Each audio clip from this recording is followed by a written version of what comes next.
Thank you for watching the Whittemore Community Magazine's Hour of Power Live on Facebook with your host Edward McQueen and April Garner.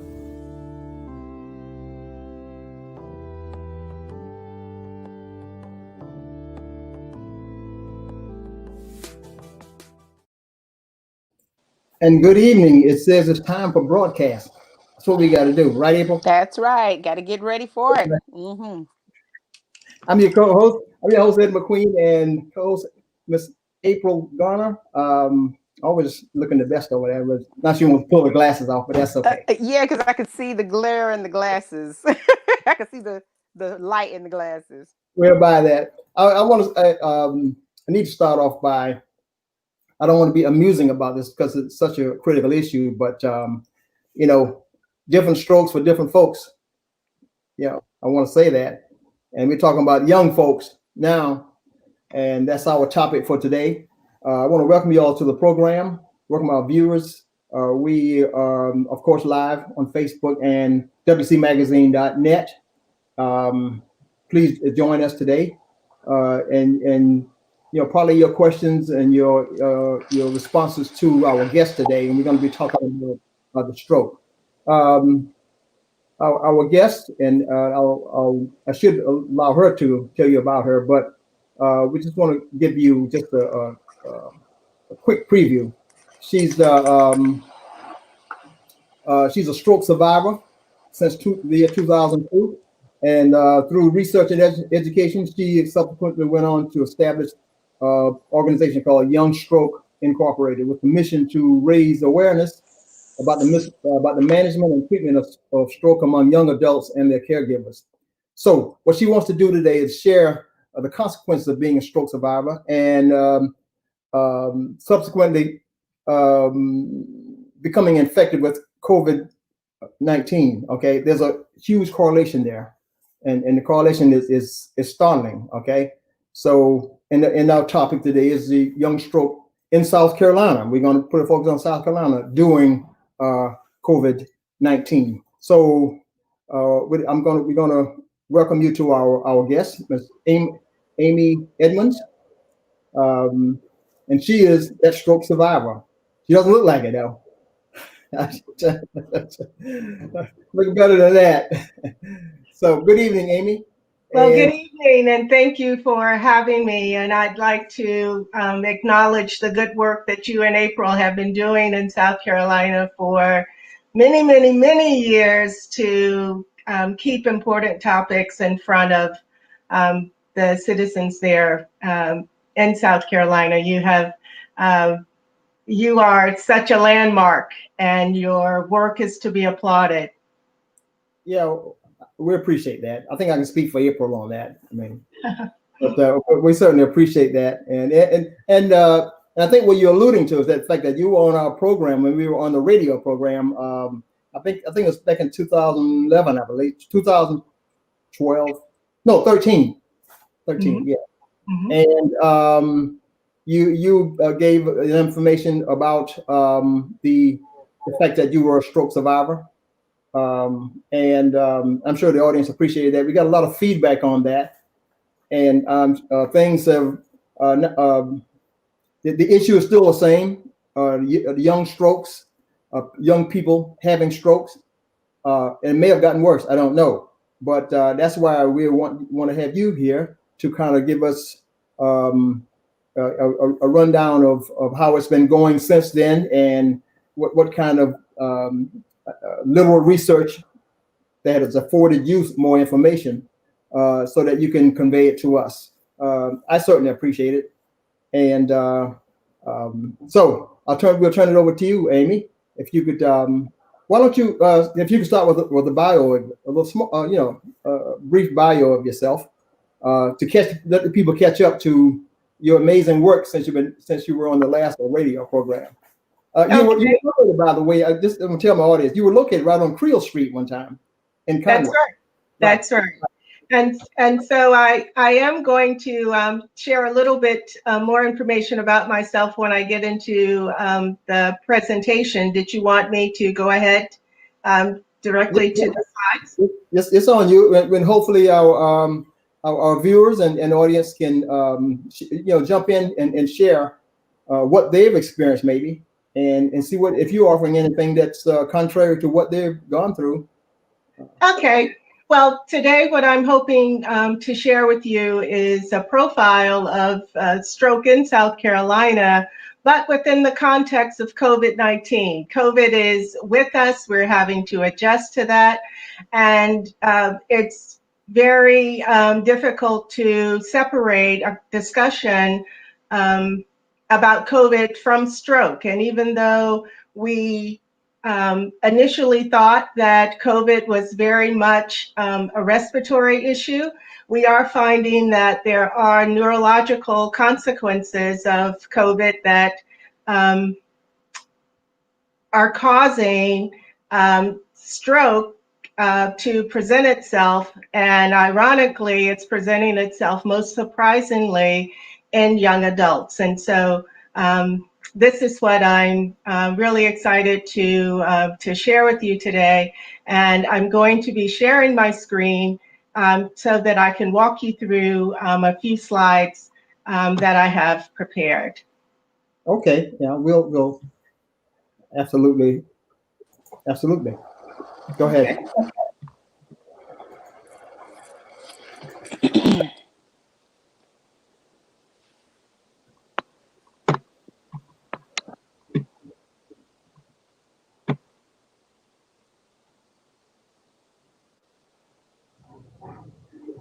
Okay, so can you give me some feedback? Can you see that?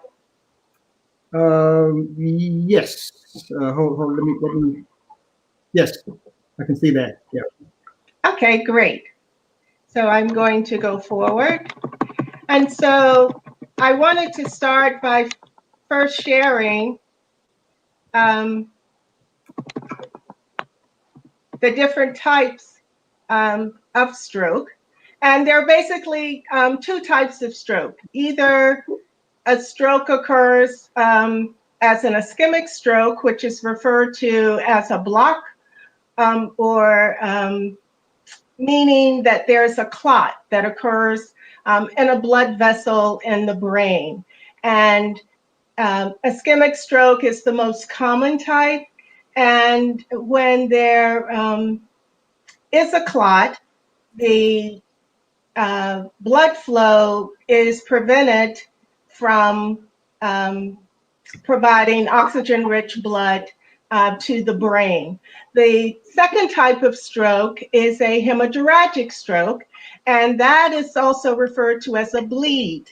And that's very significant because in a hemorrhagic stroke, the blood vessel has actually broken. So the bleeding is occurring directly inside the skull cavity. And as you can imagine, that is an extremely severe stroke, and the mortality rate for hemorrhagic stroke is quite high. And so today we're focusing on stroke relative to COVID-19. So I have a three-part message for all stroke survivors. If you have had a stroke, regardless of your age, you are in the high-risk group for COVID-19. So when you are hearing on the news references to being a part of a high-risk group and you're needing to be near the front of the line to receive a COVID vaccine, please know that as a stroke survivor, even if you're 30 years old, 40 years old, 50 years old, you need to reach out to your primary care physician or to your neurologist to make sure that you are having consideration given based on your medical condition. A second point that I'd like to make for stroke survivors is that if you have had a stroke, regardless of your age, and should you become infected with COVID-19, you are at a higher risk of experiencing a bad outcome or even death. So COVID is COVID presents an especially challenging health condition for stroke survivors. And then the last point for stroke survivors relevant to COVID-19 is if you have had a stroke, regardless of your age, you should always follow the guidelines for social distancing, masking, and for hygiene. So any questions about either of those three messages? Well, I wanted to follow that part about, how much research or has it been a time factor since you've done research regarding the COVID-19 relative to a person that has had a stroke? Is that you've had a number of, probably I'm sure, a number of requests from different academia to speak on that. All right. Well, the lessons for COVID are taken in part from research that's previously been done on other infections. COVID has only been with us since March, and in the world of academia and of research, that's not a very long time to have conducted very extensive studies. And we're still learning so much about COVID. So there's still lessons to be learned. And we do know, though, that anytime the body is having to fight infections, such as a viral infection, that it is not uncommon for there to be a higher risk of stroke, because infections can many times create an environment where the body is having to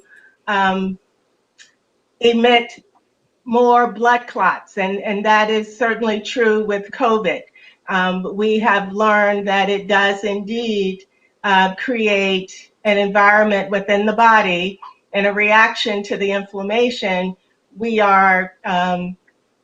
Patients are throwing off more clots, and anytime there's more blood clots, the person is at higher risk for stroke. So even though the research and the data is still coming in on COVID, there are lessons learned from other viruses that are helping to guide some of the guidelines that we are trying to adhere to. So I noticed that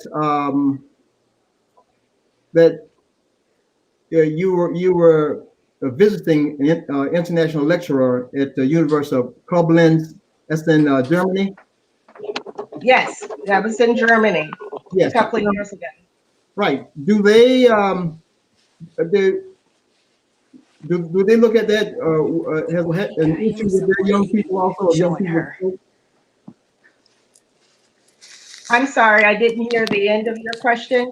Do they look at that as a very critical issue also, the young people in strokes and in Germany? Yes, they do. They have a national organization there that is very supportive of the young stroke community. The issue of stroke among young adults is very much a global issue. It's not just limited to America or to South Carolina. Yeah. So how do Brother Eric, before you go any further, can you bring her back on the screen, because we can only see you? Oh, okay. Oh, sorry. Yeah. And I'm going in and out for some reason. I think my connection is not strong or something's going on. But yeah, maybe put the two of you side by side if you can. Yeah. There, yeah. Okay, great. All right. I'll go with the two of us. Okay. And you there. All right. Sorry about that, audience. We're going to be experts after a while at this. Take a few iterations, okay? So Amy, relative to blacks now, this hitting us harder? Yes, and if you'll allow me to go just a little bit further, I'm going to talk about the effects, particularly upon African Americans in South Carolina. Right. Okay, so the next thing that I wanted to share with your audience was just a little bit of information about myself. I experienced a stroke at the age of 43, and I have been blessed to have not had any reoccurrence for the past 18 years.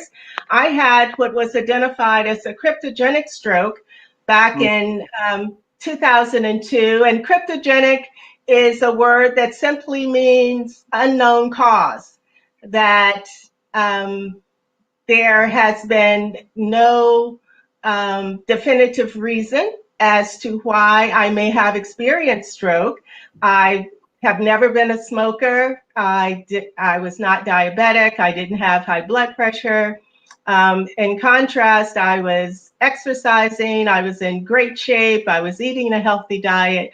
And I still experience stroke. And I would like to acknowledge that perhaps had I not been in such great shape, that I would not have had the exceptional outcome as a survivor that I've had. I did not require any type of physical rehabilitation. And I only take a daily aspirin since my stroke, and I haven't required any additional follow-up care in that regard. And so Edward had alluded to the fact that I started Young Stroke in 2005, and that was immediately following my graduate studies, and my research focus was stroke in young adults. And then in 2013, I formed Young Stroke Media, and that's a consulting arm of Young Stroke. And for the past 10 years, I was serving as a lecturer at Coastal Carolina, which is how I got to South Carolina. And I continue to serve the board of directors of the World Stroke Organization, and I have 2 more years left in my service. Wow. And so it's been my work with the World Stroke Organization that has really afforded me an opportunity to experience stroke care on a global scale. And so next, I'd like to highlight for your audience the difference between a geriatric stroke and what we are referring to today as young stroke. So a geriatric stroke is one that occurs to someone towards their end of life. This would be a stroke that's happening to someone that's 80, 90 years old. And so any physical or cognitive disability that occurs for that person is happening at the end of life. And if you think back to 20 or 30 years ago, we tended to identify stroke as being an end-of-life experience, that it was something that only happened to the elderly. But today, young stroke is occurring to young adults under the age of 65. And unlike the geriatric stroke, which is happening at the end of life, when a young adult has a stroke and they're 20 or 30 years old, they are many times left with a future of a lifelong disability. So you could be 30 years old and look forward to a life of disability for the next 30 or 40 years. You see? So Another key characteristic for young stroke survivors are the significant life milestones that they are many times experiencing at the time that the stroke occurs. So, for example, you could have a young stroke survivor who may just have had their first child, or they have school-aged children. That is not a life circumstance that geriatric patients would be experiencing. Many young stroke survivors may be in college. They may be pursuing graduate studies. That's not typically the case with a geriatric person. They are in the midst of building their career. They may or may not have even started into that career, and very significant for young stroke survivors is the impact upon their finances, because you see the stroke is occurring in the prime of life, just when they would be starting to make significant savings and retirement plans. So all of these are ways that a young stroke is really distinguished from a geriatric stroke. Young stroke survivors also have a higher risk of death, substantially higher, for 10 to 20 years beyond their stroke anniversary. They have this higher risk of death, much more than their peers that are the same age and sex, who may not have had a history of stroke in their medical history. And this is a point that I alluded to earlier about the global prevalence. The occurrence of young adults under the age of 50 having stroke, you see, it's a global phenomenon. There are an estimated 1.3 million young strokes that are occurring. And so here in the United States, what that looks like is this: about 1 out of 5 strokes today in America are happening to someone between the ages of 20 and 55. And then just this past February, I was in Los Angeles attending the International Stroke Conference, and one of the most exciting studies that was presented was the North Manhattan study. And in that, one of the key findings was that Blacks and Hispanics of Caribbean descent may have a higher risk of stroke than whites. And this is significant because this is the first time that we have actually been able to prove this statistically. And so the numbers reveal, compared to whites, Blacks and Hispanics have 50% higher risk of stroke.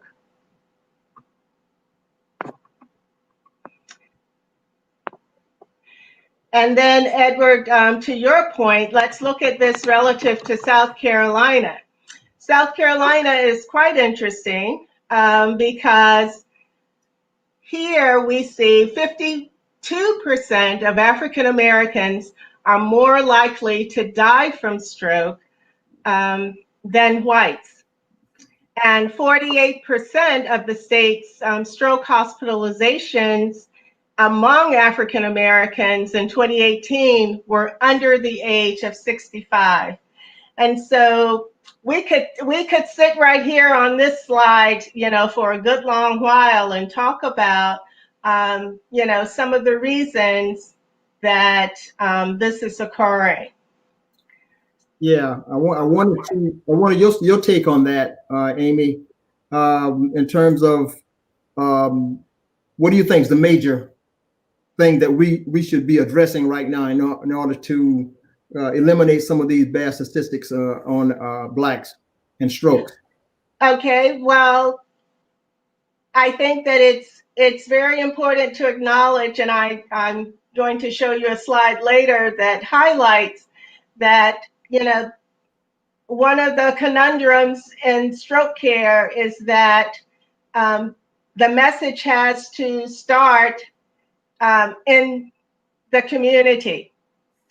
And we really need to have a community that is aware of stroke signs and symptoms, and to have them educated to take action once they recognize those signs and symptoms in a very expeditious way. And so what can we do to help people, get this message? Because, I'll tell you, one of the key differences between when I came to South Carolina and when I left South Carolina was that in that 10-year window, for the very first time, about midway during my stay there in the Conway area, Grand Strand Hospital became a comprehensive stroke care center. And that was very significant because prior to that time, if you had a major stroke in Myrtle Beach, you had to be transported to Charleston for care. And so access to care, access to a comprehensive stroke center that can provide that specialized care that's needed, was very critical. But back to this 52% of African Americans dying. It doesn't matter how many bells and whistles you have at the hospital if nobody in the house recognizes when someone is experiencing a stroke. You see? So it's really important that everyone have some awareness of what the signs and symptoms are. Because if, stroke is a medical emergency that requires knowledge of the people around you. So, for example, when I experienced my stroke, I could not save myself. You see, I was very fortunate to be in the room with my mother, who recognized the signs of stroke, and she dialed 911. Imagine how many times in South Carolina someone is experiencing a stroke and no one in the house is recognizing that medical emergency. And part of the reason that it's so difficult to recognize a stroke is because stroke is complicated. Everyone experiences stroke differently. No two people have the same signs and symptoms. You see? Ms. Edmonds, are the symptoms different between men and women? They're not the same in men and women, are they? That's I know that there is sometimes distinctions made between heart attacks for men and women, but you don't. I have not seen in literature the same type of distinction made between men and women for stroke. Mm-hmm. But I'm going to show a slide in just a bit with the signs and symptoms. And I have been very dismayed by sometimes people assume that a person has to be experiencing all the signs of a stroke before they're definitive, and that's not true. You could display simply one of them. So just using myself as an example, when I experienced my stroke, I presented confused speech. And for me, that did not mean that I was slurring my speech. It simply meant that I was asking the same question repeatedly. And my mother knew that that was unusual for me. One of the key component that I would hope that your audience takes away from our conversation today is that when we're talking about signs and symptoms of stroke, you're looking at a sudden onset, a sudden change in the way that the person was behaving. For some people, they're going to have numbness on one side. Some people might have a drooping face. Some people won't be able to raise their arms. Some people may have a crooked smile. And you see, there are so many signs and symptoms of stroke that I totally understand, why people have difficulty trying to hold on, to all of those signs. But we have got to make a greater effort. And you see, part of the consequence of not being able to recognize stroke is that our people are dying. We're dying because we're not getting to the hospital in time. And what does it mean to get to the hospital in time? That's very important too. We actually have a very effective treatment for stroke. It's called TPA. It's an IV. It has to be, stroke has to be diagnosed at the hospital. You can't look at someone and know if they're having a stroke. It has to be diagnosed with a CAT scan image to know if the stroke is one of those that's a block or if it's a bleed. And then if it's a block, a person may be eligible to receive the treatment of TPA, this IV. And sometimes if they can get that TPA within the first 4 hours, it can even reverse some of the damage that's been done by stroke.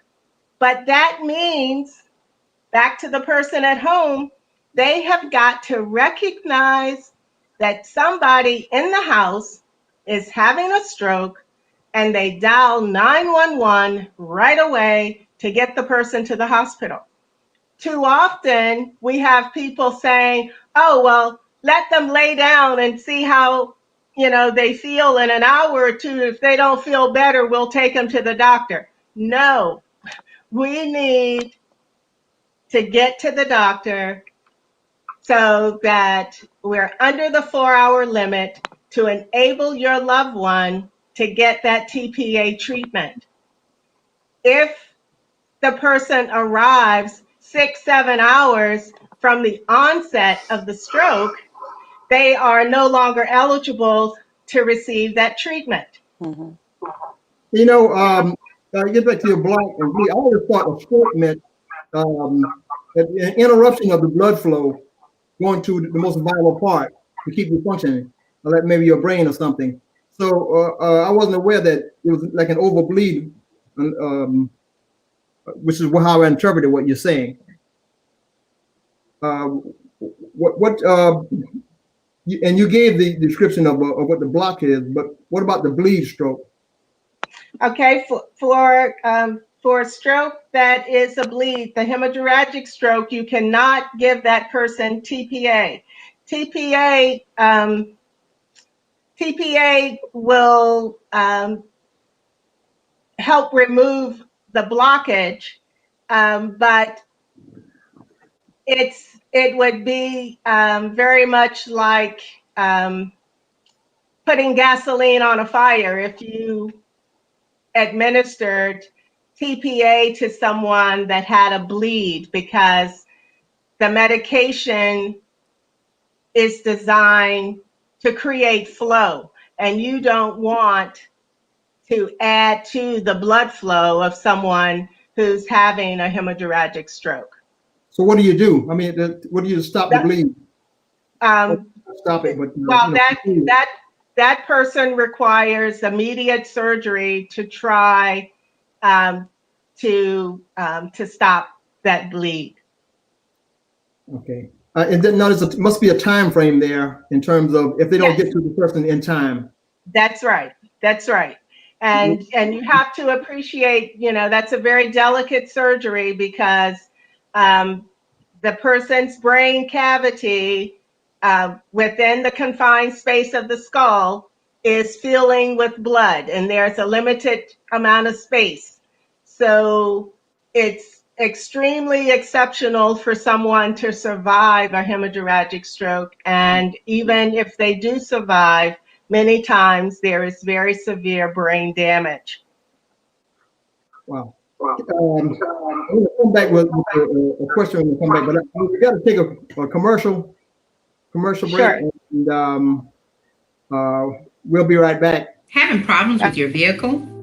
For quick, prompt, and courteous service, call Snag and Drag Towing. Gregory Graham will make sure that you're taken care of right away. 843-997-0751. That's Snag and Drag Towing Service at 843-997-0751. If you're looking for flowers for any occasion, the Daisy Fair Flowers is here to help you. They offer an enormous selection of flowers, gift baskets, and live plants for delivery in Conway, South Carolina. Serving Conway since 1980, the Daisy Fair Flowers, 1400 4th Avenue in Conway, or call 843-248-7222. You may also visit the web at thedaisyfairflowers.com. Looking for a full-service funeral home with a broad array of services? Look no further than Makiva Funeral Home at 1408 Race Path Avenue in Conway, South Carolina. They offer a wide variety of services, including traditional funerals, memorial services, and graveside ceremonies. You can reach them anytime, day or night, at 843-248-2706. That's 843-248-2706. Makiva Funeral Home in Conway, South Carolina. George L. Williams Jr. is CEO and licensed funeral director.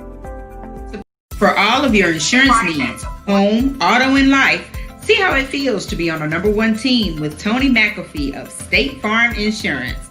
Call Tony at 843-903-7800 or visit him at 3888 Renee Drive in Myrtle Beach. Like a good neighbor, State Farm is there. Looking to start a new career? Train to work in Myrtle Beach. Class is starting soon. Free to eligible participants. Short-term, 3 weeks or less in hospitality, culinary, electrical, plumbing, and more at Horry Georgetown Technical College. There's more. Continuing education at 843-477-2020. Horry Georgetown Technical College, where there's more. Enjoy soul food the way your mama made it. You'll be surrounded by some of the best food in Horry County and affordable prices. Blue plate specials, senior plates, and more. Daily specials at Big Mike's Soul Food. Big Mike's Soul Food is located at 504 16th Avenue in Myrtle Beach. You can call your order in at 843-712-2048 or visit BigMikeSoulFood.net to find out about the latest specials. Big Mike's Soul Food. Soul food, the way your mama made it. Treating conditions from A to Z. Schedule an appointment today. Ask about acceptable insurance coverage at Waccamaw Primary Care, 660 Singleton Ridge Road, Conway, South Carolina. Dr. Winston D. McIver Jr., a trusted and reputable source in Horry County and beyond, has all you need for family practice and sports medicine. Call 843-234-4362 to schedule your appointment today. Waccamaw Primary Care, 660 Singleton Ridge Road, Suite A, Conway, South Carolina. 843-234-4362. Okay, we're back. Amy, before we went to commercial, I wanted to, unless you will continue with something else, I wanted to go back to this point of us not having, honestly, Horry County not having a dedicated stroke center. Do we have one like that? Do we have one, April? Yes, you have one. Yes, you have one now. Okay. Yes. Yes, you have one with Grand Strand. Okay. Okay. I must have overlooked that. I'm just thinking. I don't know what happened. I was saying that when I came back in 2010 to the city, there was not one, but within the past 10 years, yes, you do Oh, okay. now have one. So that's good. And it's good. In your knowledge, has been. I'm not trying to grade them right there, put them on a level, but has it been adequate? Has it been? Oh yes, there are very specific guidelines that the hospital has to achieve in order to represent itself as being a comprehensive stroke care center, and so they have met those requirements. Okay, all right. So we can revert to what you wanted to continue on. But I just wanted to bring it up because you mentioned it earlier. I'm like, maybe we should get you to start one. You know? No. It's not an individual effort, but it took a great deal of work to bring them into compliance, and they have done that. And so Right. the next point that I wanted to raise for your audience relates to the risk factors for stroke. And this is also another reason as to why we have 52% of African Americans dying in South Carolina as a consequence of stroke. And that's because many of these risk factors are comorbidities of stroke. High blood pressure, smoking, diabetes, heart disease, unhealthy diet, physical inactivity. It is quite possible for a person to have one or more of these conditions at the same time. And that in and of itself can create a risk for stroke. So for example, high blood pressure, if it is not properly managed, if a person perhaps they don't know they have high blood pressure because, high blood pressure is one of those conditions that has no symptoms. And so it's quite easy for someone to overlook that, or someone may have stopped taking their medication. But whatever is causing high blood pressure, if it's mismanaged, will result in stroke. If you are a smoker, smoking causes the blood vessels to constrict, to get smaller. And if you're constricting the blood vessels and it's harder for the blood to flow through your veins, one of the consequences of that is a stroke. If you mismanage your diabetes, you could have a stroke. Heart disease, if it's not addressed, will result in stroke. So imagine if someone is diabetic and they also have high blood pressure, you see, they have compounded the likelihood that they will have a stroke. And so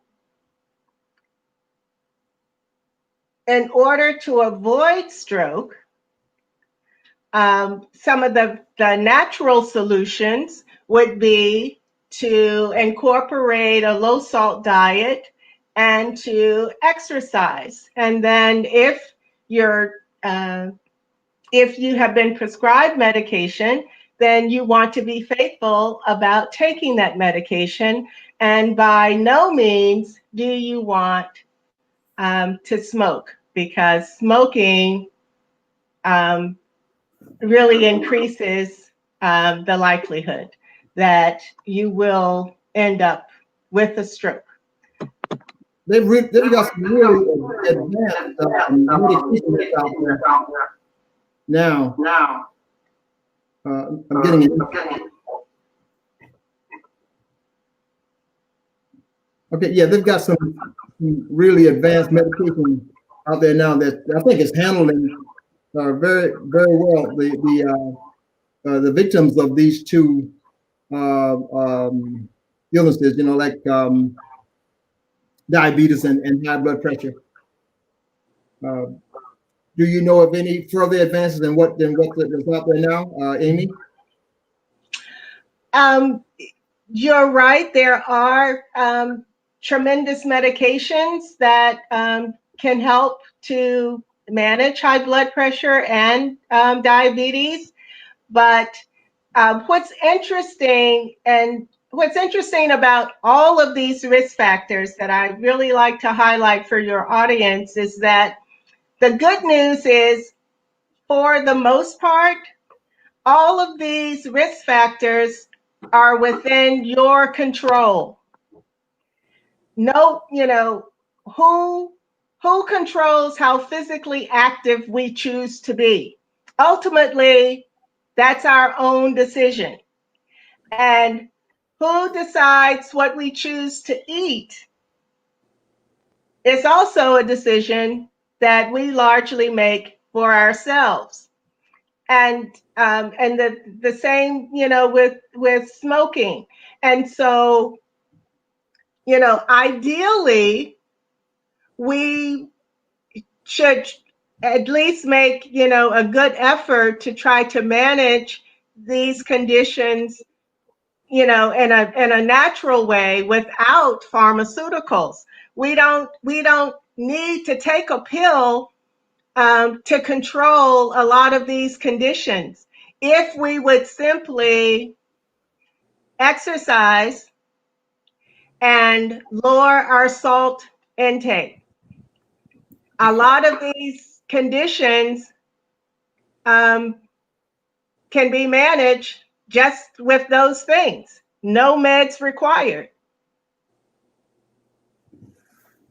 That's interesting.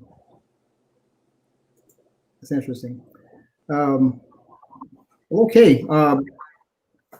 This information, I certainly hope that all of our viewers are really taking this in, because to me, this is critical. When you start talking about young stroke, I mean, that's something that should be an alert for this generation.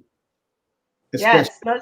Yes, most definitely. Yeah. And so one of my final slides here, back to the point we were raising earlier about the conundrum in stroke care. It's so important for the community to understand why stroke is happening. And it's important for the community to know the signs and symptoms of stroke when they present themselves in their house among someone that they love. How awful it would be to have someone in your house experience a stroke and everybody misses the sign. And, stroke is amazing in the fact that here's a medical condition that is totally dependent upon someone outside of the patient calling a first responder to come and get this person to take them to the hospital. And I just can't emphasize enough. If no one knows the signs, the person never gets to the hospital. It doesn't matter if Grand Strand has a comprehensive care center. If nobody in the house knows what to do when this person is presenting confused speech, or they have a vision problem, or they have one side body weakness, this is not a moment for them to go take a nap. You see, it's really critical that we take personal responsibility to know these signs and symptoms. And then we have to take it another step and say, stroke isn't just something that's happening to the elderly. It can happen to anyone. Children today are having strokes. That's how severe this situation has become. Really? So can you give any recommendations? I know you had some on your slide about solutions, but recommendations of addressing the issue of transportation requirements from recognizing a stroke to getting to the hospital. What kind of, how do you address that issue? What kind of solutions could you propose? Okay, so I'm going to go back here to our slide. The pre-hospital stage would be somebody in the community has to recognize the signs and symptoms, and then they dial 911, and that's the emergency medical service. And the ambulance is going to bring the person to the emergency department. And then once the person gets to ER, they're going to be given a CAT scan to determine what type of stroke has occurred, whether it's a bleed or whether it's a block. And that's going to determine the inpatient experience for that person. And then after the stroke has been diagnosed, next comes the discharge. And with the discharge, that's when we have to evaluate the deficits that the stroke patient has encountered and determine what is the course of their rehabilitation. And then ultimately, after rehab, the person or the patient returns to the community. This is after their hospital stay, post-hospital. Now that person is back into the community. And the community has another important role, and that is to provide services to help that stroke patient reintegrate back into the community. And, you know, the quality of life for stroke survivors is totally dependent upon the services that are provided for them by their community, you know, whether the person is going over to a vocational rehabilitation center that is going to train them for, you know, a new job. They may or may not be able to go back to their previous employer. And the community also, you know, it's incumbent upon the community to decide, you know, to what degree these people are, these stroke survivors are going to be able to recapture, you know, their life before they had stroke. And so, you know, especially for younger stroke survivors, that might mean trying to coordinate, you know, the role of being a parent and also being a stroke survivor. You know, how are they going to juggle that, you know, in addition to trying to assume all of their other societal roles? Amy, one of our commenters commented with the saying of are the signs to look for still the same acronym FAST? FAST is still good for an acronym to help people learn some of the signs and symptoms of stroke. There's also an acronym that I'm showing you today that's called BFAST. And BFAST, you see, incorporates two additional elements of balance and eyes, referencing vision problems, and also the person might have a loss of balance. And, you know, and this goes back to what I was saying earlier, that stroke is complicated. Stroke isn't simple. And you know, there are many aspects of stroke. And even with this acronym of BFAST, that's adding two more elements to the FAST of face, arm, speech, and time. Both of these leave out another significant sign of stroke, which is headache. many people describe stroke as the worst headache that they've ever had in their life. And you see, these acronyms don't address headache. So that's why, we all have to take, this personal responsibility, to acknowledge that we have to be aware when people that we love have a sudden change of behavior. And it can be a sudden change of behavior with any of these aspects: balance, eyes, face, arms, speech, headache, whatever. Whenever someone around you has a sudden change, dial 911. It's perfectly fine to go to the hospital and be told that you're okay. It's tragic to notice a change in someone, to not get the medical care, and then wish you had. Amy, we talk about balance. I have an issue sometimes. We call it periodic or vertigo. Yes. It may occur maybe once every 2 years or something like that. A more noticeable one, and right. that is a very, very uncomfortable feeling. I mean, I'm losing my balance sometimes. Right. Now, is that in the area of pre-stroke? Not necessarily. And the fact that you've had it diagnosed and you know that you're prone to vertigo, that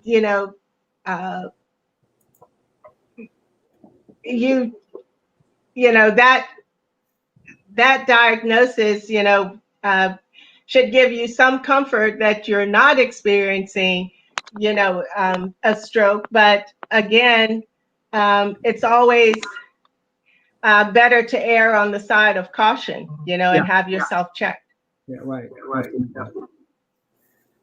Okay.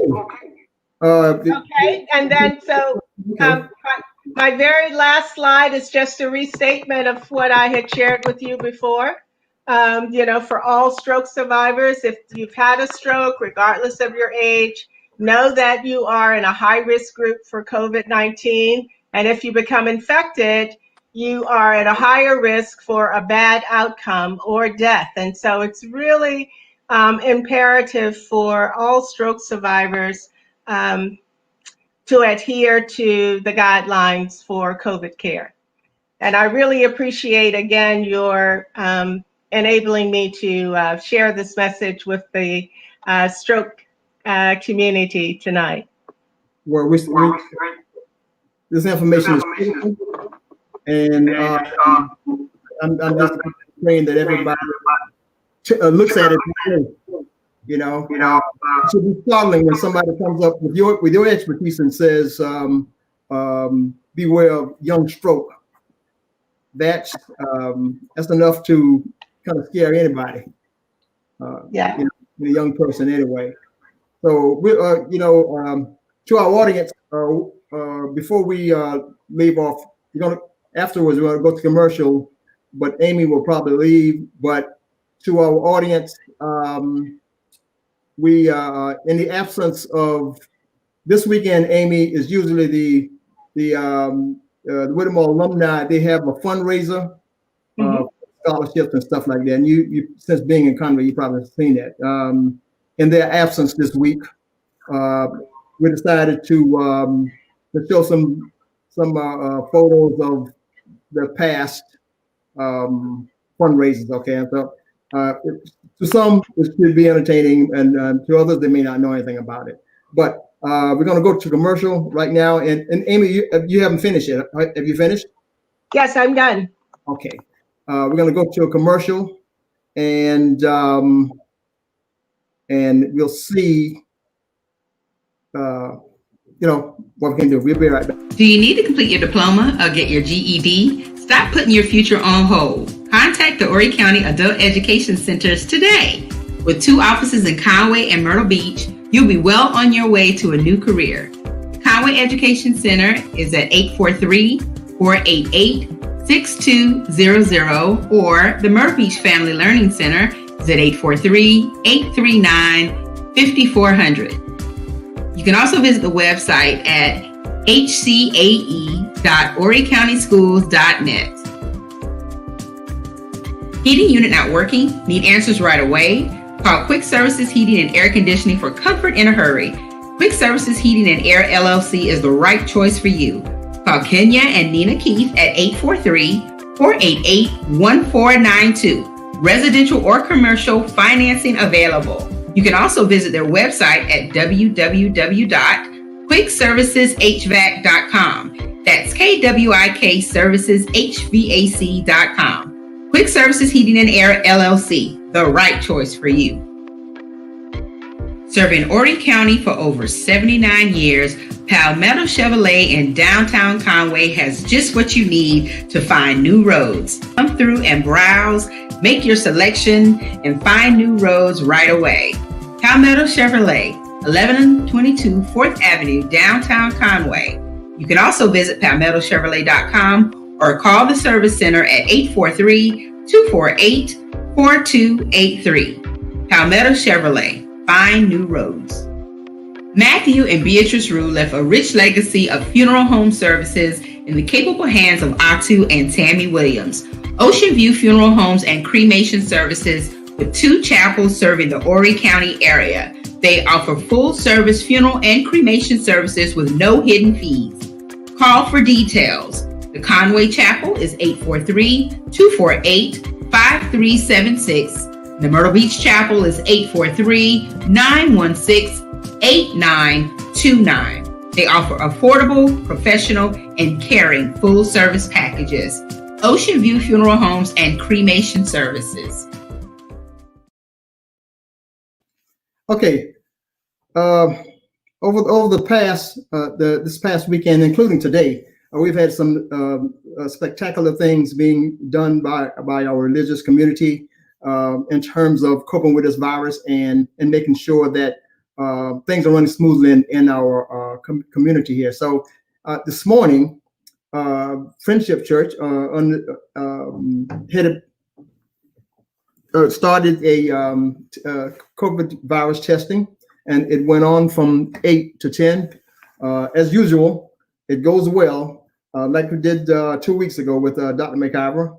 And so you had it again this morning, and starting at 8 a.m. And my understanding is that it went extremely well. And we're glad that people are really getting into just this testing, okay? Over the weekend, the St. John Church, located on Case Bay Road, under the leadership of Bishop Melvin Spain, did a fantastic thing. They gathered all of the, or they called for all of our first responders, the firefighters, the EMS workers, police officers, to come and enjoy a drive-in dinner. And St. John's and his workers, they did a fantastic job. I'm just going to show you some photos of what happened, and then and let you hear from the pastor himself. This occurred on Saturday, which was December 19th, I believe, from 3 to 5 p.m. And it went, and it just really went well. So I don't have any music or anything to go along with this. So we just going to have a few slides just to show you what went on. Okay. This is Bishop Melvin Spain, and he is showing that his workers are honoring the police, firefighters, and EMS workers. Of course, our young people were involved.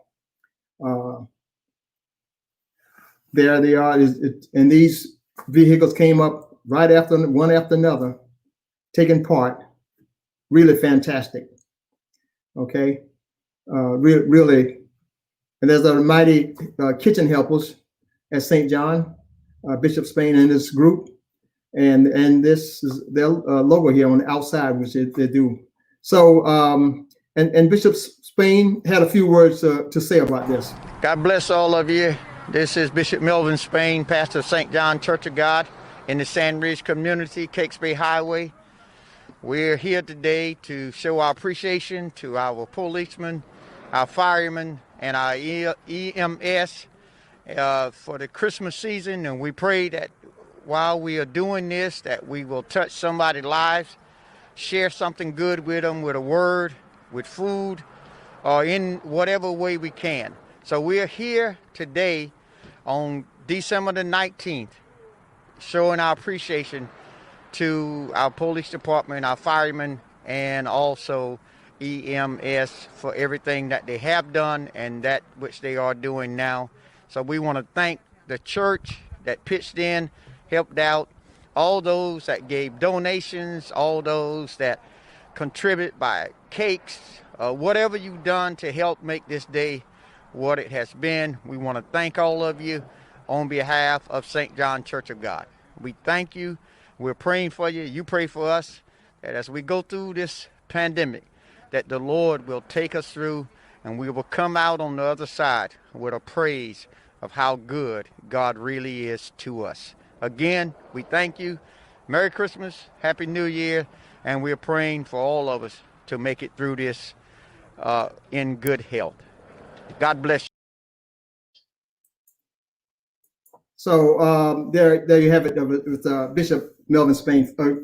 Fantastic job, well done. Okay, we were there and captured some of it, as you can see. Yeah, we just want to applaud him for that. But we want to do this with as many of our religious institutions as possible to let the community know, what the religious community is really doing. They're not sitting on their laurels, so to speak. They're strategizing. They're trying to find ways to deal with this virus, which is inhibiting them from doing their normal things. Yet they're having substitutions that are working out quite well. Okay, tomorrow I understand at the chop shops, Reverend Cheryl Adamson, like every Tuesday is, I think it's from 11 to 12 or from 10 to 12. They're giving away this loads of food. Okay, right at the chop shops parking lot. Okay, so you can go there and get yourself a basket tomorrow. I think it's from 10 to 12. And if I'm saying something wrong, Reverend Adamson can correct me on that. Okay, so before we leave you, like I said earlier, the Whittemore Alumni Association usually have their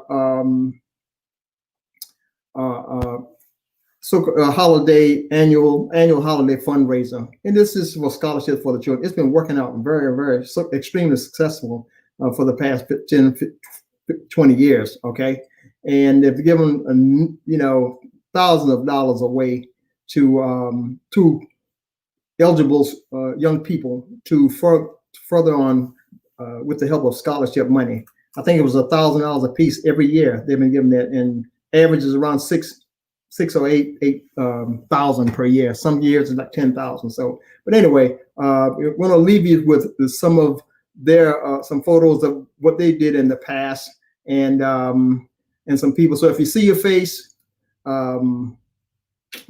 just be joyful about it. Some of them are not with us now, but we're gonna leave you with that. So I'd like to say good evening and God bless. We'll see you next week. So enjoy the videos. Okay.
Thank you for watching the Whittemore Community Magazine live on Facebook.